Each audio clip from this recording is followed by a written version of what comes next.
पहले बेटियों के विदा होने पर मां बाप की आंखें भर जाया करती थी, लेकिन अब बेटों को सौंपते वक्त भी मां बाप की रूह कांपने लगी, क्योंकि अब दूल्हा बनकर निकला बेटा कभी कभी कफन में लपक कर लौटेगा।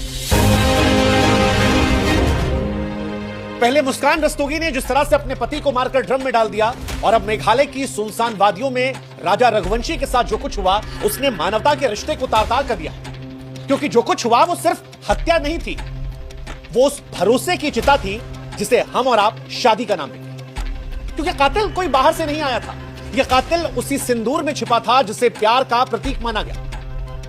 राजा की शादी की तैयारियों की तस्वीरें देखकर मन सिहर उठता है। बहन के साथ जो वो ट्रांजिशनल वीडियोस बना रहा है, या पत्नी को जिस तरह सिंदूर लगा रहा है, या जिस तरह से वो मुस्कुरा रहा है, उसे देखकर मन में यह सवाल उठता है कि हे ईश्वर, अब भरोसा किस पे किया जाए?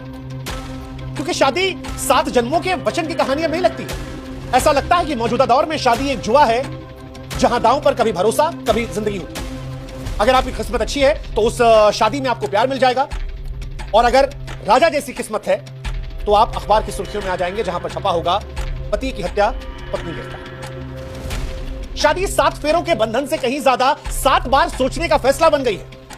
इन सब के बीच मुस्कान हो या फिर सोनम, इन दोनों के पति और इन दोनों आशिकों के घर परिवार, पढ़ाई लिखाई, शक्ल सूरत सीरत कुछ भी देख लीजिए तो आपको यह एहसास होता है कि वाकई में प्यार अंधा होता है।